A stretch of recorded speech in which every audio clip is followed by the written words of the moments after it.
Pemirsa, Kejaksaan Agung terus mendalami kasus dugaan tindak pidana pencucian uang yang menjerat mantan Jampitsus Febri Adriansyah. Terbaru, tim 9 Kejagung menggeledah kediaman Febri di kawasan Kebayoran Baru, Jakarta Selatan. Kami akan membahasnya bersama dengan Febri Diansyah, kuasa hukum Febri Adriansyah, yang nanti akan bergabung bersama kami, dan juga Zainur Rohman, peneliti Pukat UGM. Selamat sore, Mas Zainur. Selamat sore, Mbak Vera.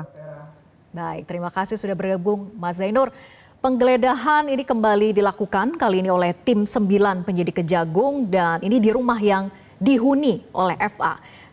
Karena sebelumnya di rumah Sentut dikatakan tidak dihuni begitu. Nah, bukti apa lagi yang perlu dicari dan juga dikonfirmasi oleh penyidik? Ya, tentu penyidik masih mengumpulkan alat-alat bukti termasuk melakukan penggeledahan di kediaman FA ya. Alat-alat bukti yang diduga merupakan barang-barang hasil kejahatan, alat untuk melakukan kejahatan atau yang terkait dengan kejahatan. Dari penggeledahan itu biasanya diikuti dengan dilakukan penyitaan.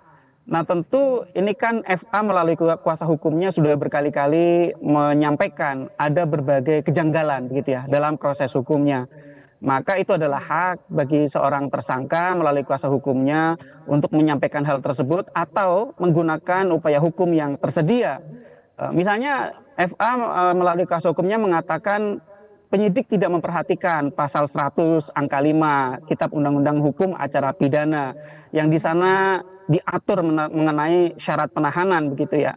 Tentu silakan bagian mana yang dianggap oleh FA sebagai tersangka bahwa tidak terpenuhi syarat penahanan sebagaimana diatur dalam pasal 100 ayat 5 tersebut begitu ya. Kalau kami melihat gitu ya, justru proses yang dilakukan oleh penyidik kejaksaan saat ini itu justru jauh lebih lambat dibandingkan biasanya kejaksaan melakukan proses atau bahkan menggunakan standar-standar yang jauh lebih rendah dibandingkan ketika biasanya mereka melakukan upaya-upaya penegakan hukum. Kalau misalnya ada yang mengatakan bahwa ini kenapa FA diperlakukan demikian dan seterusnya, justru publik melihat sebaliknya.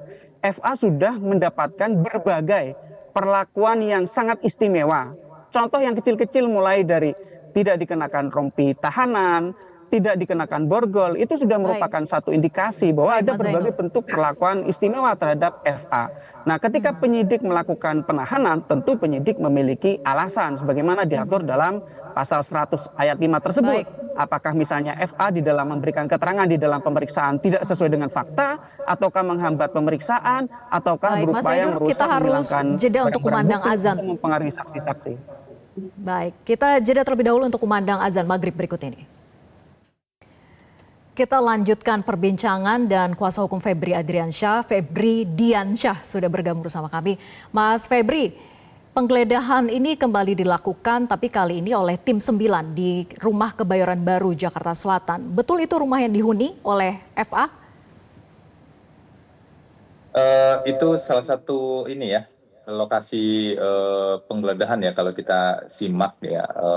Tapi kami belum mendapatkan apa saja yang informasi apa saja yang disita dari sana karena kata tim nanti perlu diverifikasi terlebih dahulu. Kami hargai, kami hormati proses yang dilakukan oleh penyidik karena itu memang kewenangan penyidik yang diatur di hukum acara pidana kita. Ya, itu salah satu kali ini rumahnya yang dihuni ya, Mas Febri? Kali ini ya, betul rumah yang dihuni ya? Oke. Betul. Kemudian untuk keluarga Pak Febri sendiri memang masih tinggal di sana?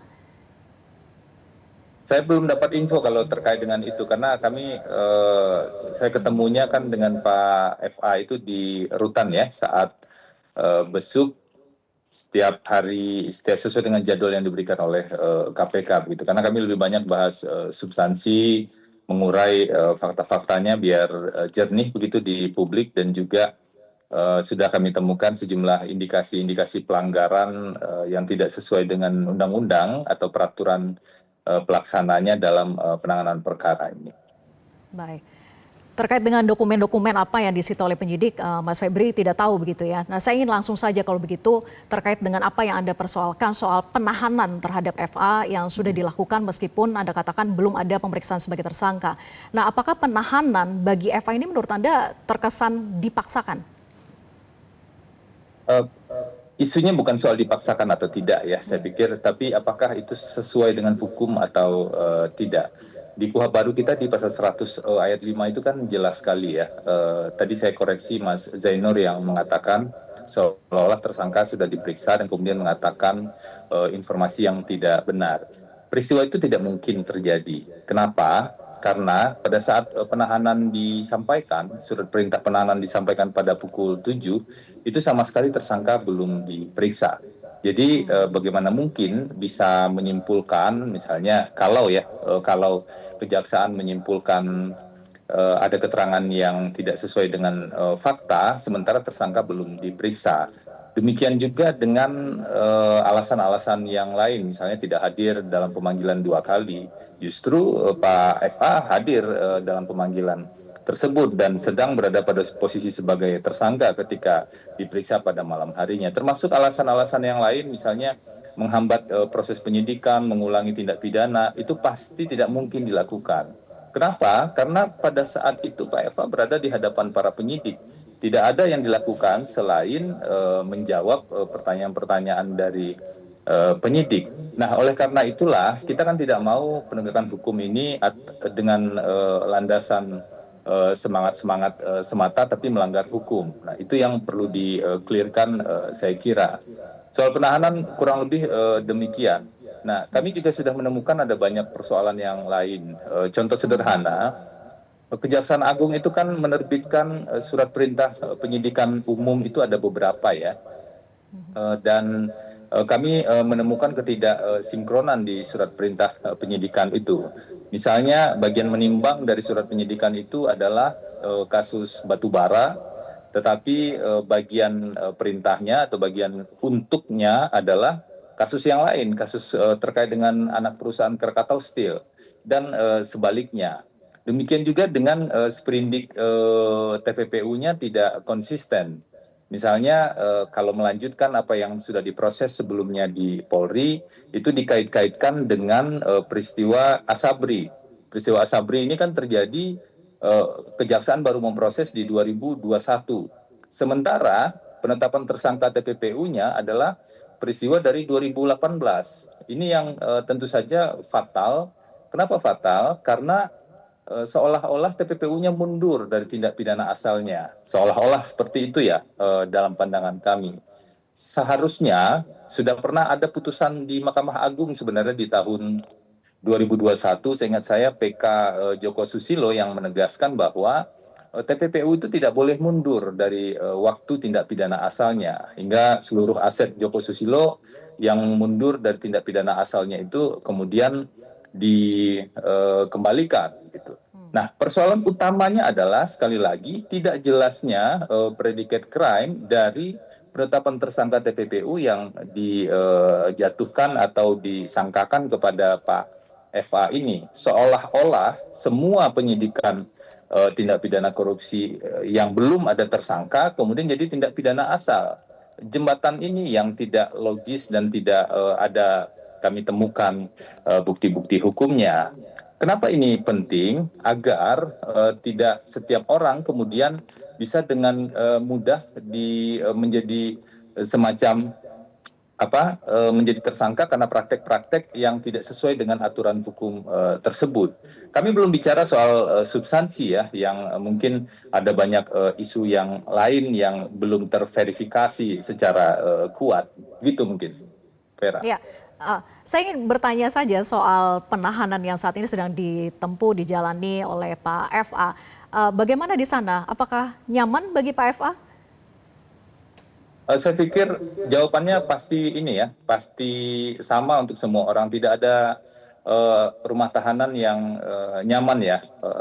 Kalau misalnya Vera bisa masuk ke sana atau Mas Zainur atau siapapun yang masuk ke sana, pasti akan jawabannya sama. Tapi isunya saya pikir bukan soal nyaman atau tidak nyaman. Itu isu personal sekali. Yang paling penting adalah apakah proses penahanan ini kan ada hak orang yang sebenarnya punya hak untuk kebebasan kemudian dikekang karena alasan hukum tertentu.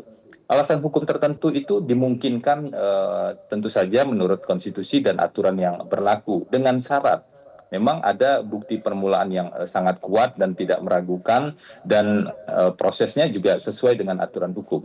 Yang jadi persoalan sekarang adalah penahanan itu kami duga melanggar pasal 100 ayat 5.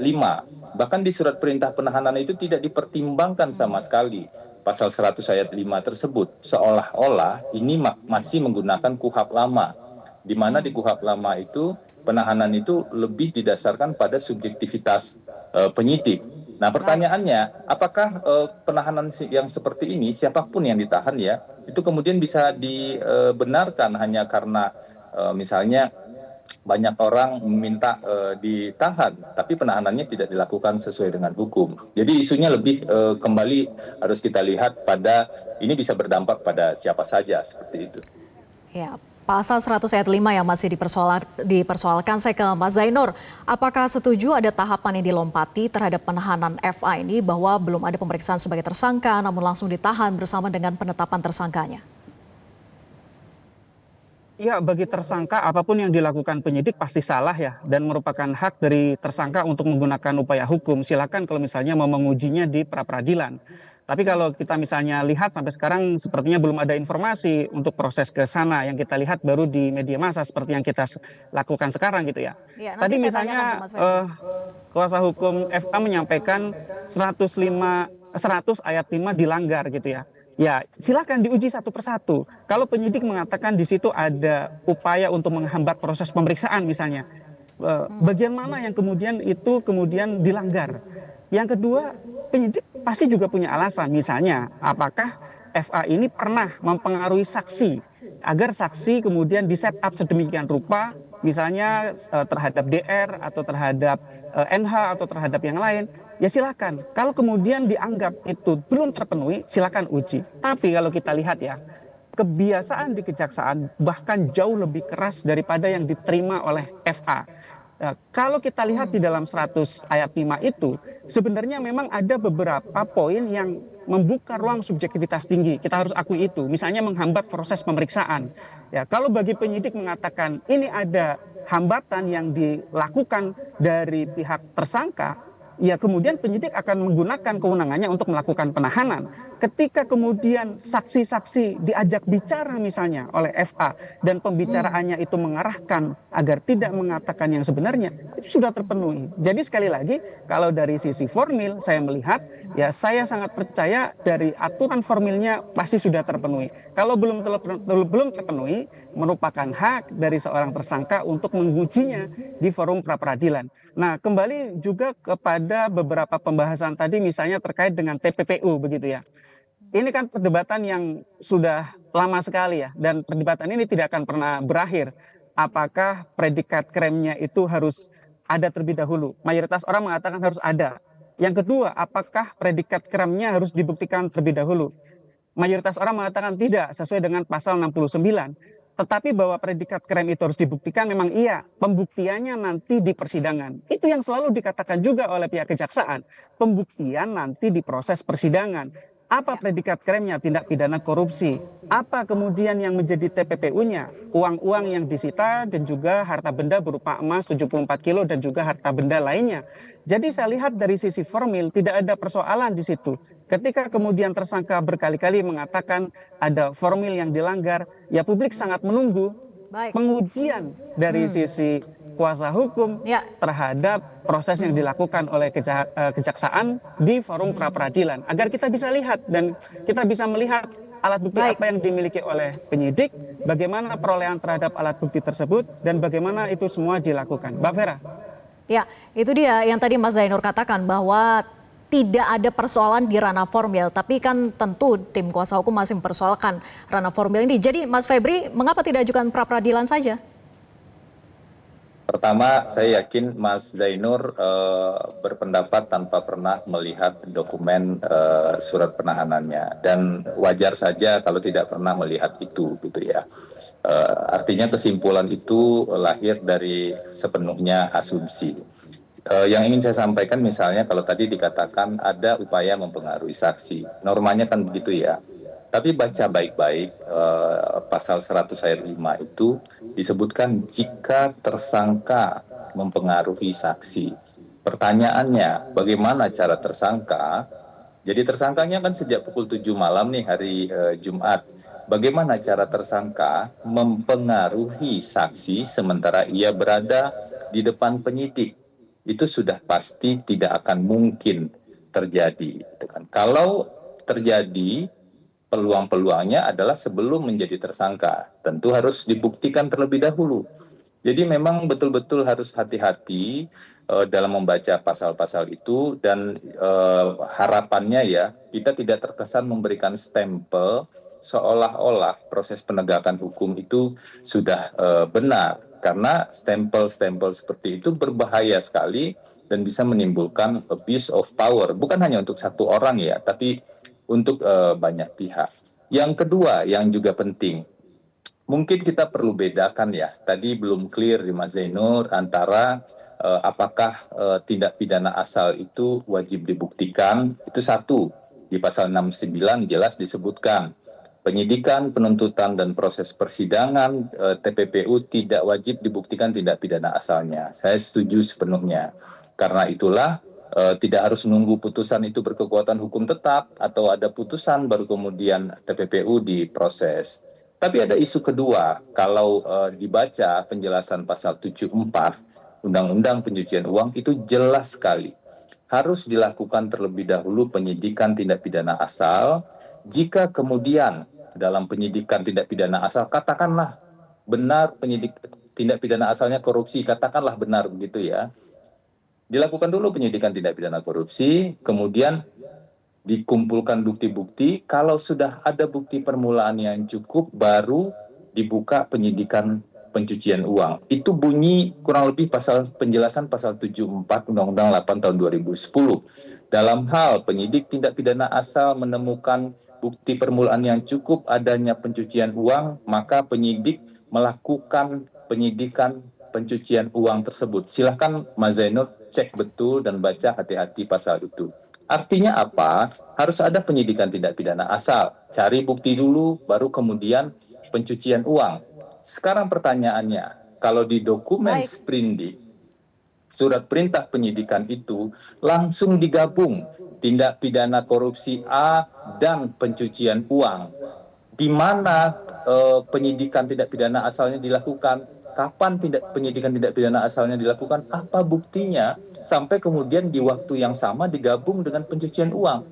Proses yang benar seharusnya adalah penyidikan dulu tindak pidana asal. Kalau seingat saya di penegakan hukum itu penyidikan dulu nih tipikornya. Kalau sudah ada penyidikan korupsi, ada tersangka, ditemukan hasil tindak pidana, baru kemudian pencucian uangnya muncul di sana.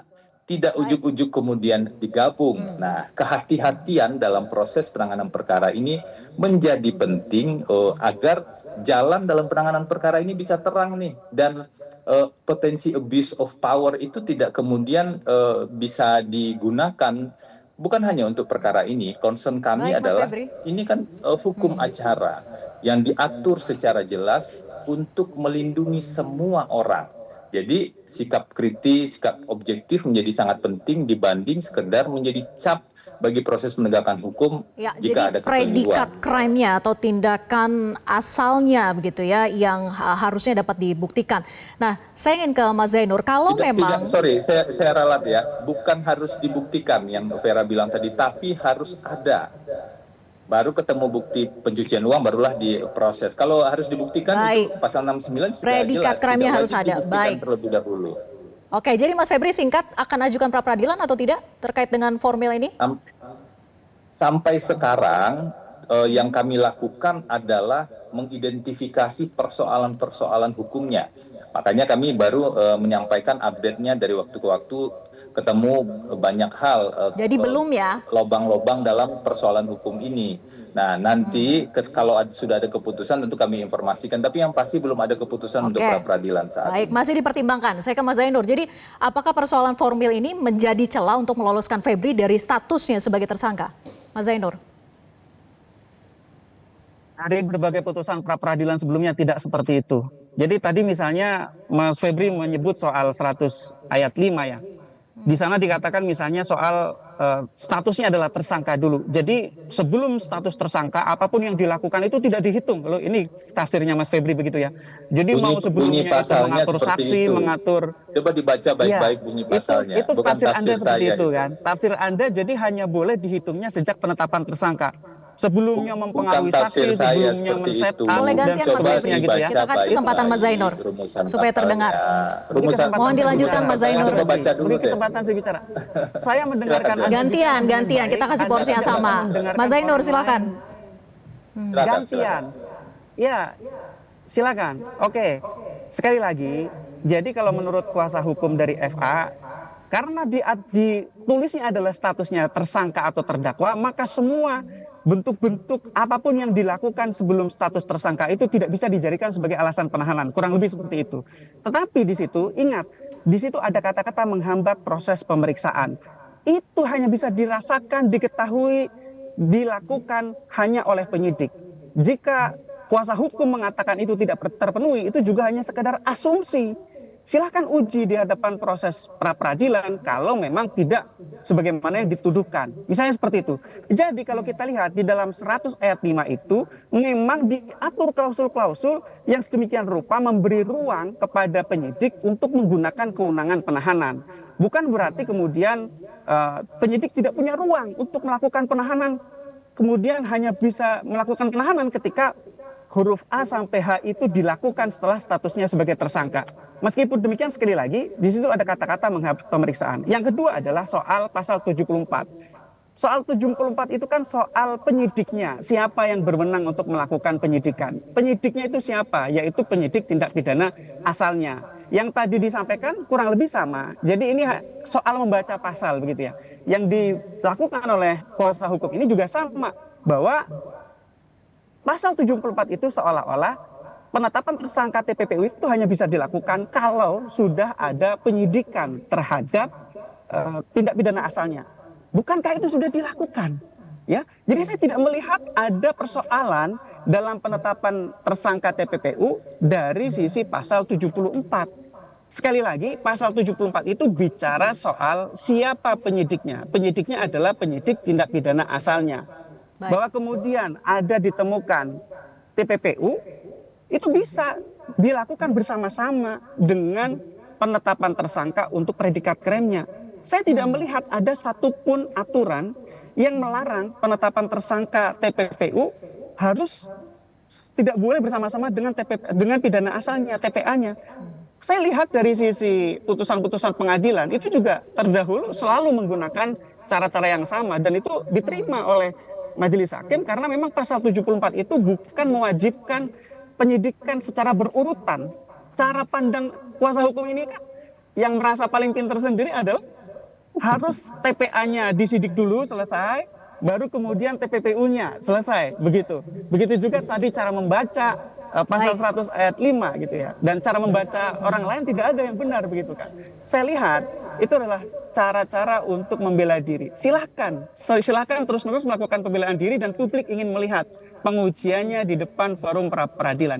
Dari sisi hukum saya katakan tidak ada masalah yang dilakukan oleh penyidik dari sisi KUHP di pasal 100 ayat 5 maupun di pasal 74 Undang-Undang TPPU. Mbak Vera. Tidak masalah, artinya clear semua sudah sesuai dengan tahapan begitu ya. Kalau ingin langsung diuji saja ke pra-peradilan, kita nantikan, nanti kan katanya masih dipertimbangkan ya sama tim kuasa hukum. Terima kasih Mas Febri. Saya tambahkan sedikit ya. Diansyah, singkat saja, singkat, sudah habis soalnya. Ya singkat saja, Mas Zainur, nanti setelah acara ini baca baik-baik penjelasan pasal 74 itu. Di pasal 74 itu ada 2 isu di sana. Kita kan peneliti, Anda kan peneliti ya, harus jujur. Nanti baca baik-baik setelah acara ini. Di pasal 74 itu penjelasannya ada 2 isu. Satu, siapa penyidik tindak pidana asal. Ini sudah diuji ke MK dan ditafsirkan oleh MK lebih luas. Tapi ada paragraf kedua, mungkin Anda lupa Baik, Mas membacanya, bahwa penyidikan tindak pidana asal itu kalau ketemu bukti baru bisa tindak pidana pencucian uang. Nah, jujur saja kita dalam membaca aturan tersebut itu Baik, Mas tertulis kok Febri. seperti itu. Terima kasih. Oke, harus ada satu SKS lagi nampaknya ya. Terima kasih Mas Febri dan juga Mas Zainur sudah bergabung bersama kami. Selamat malam. Jelajahi cara baru mendapatkan informasi. Download Metro TV Extend sekarang.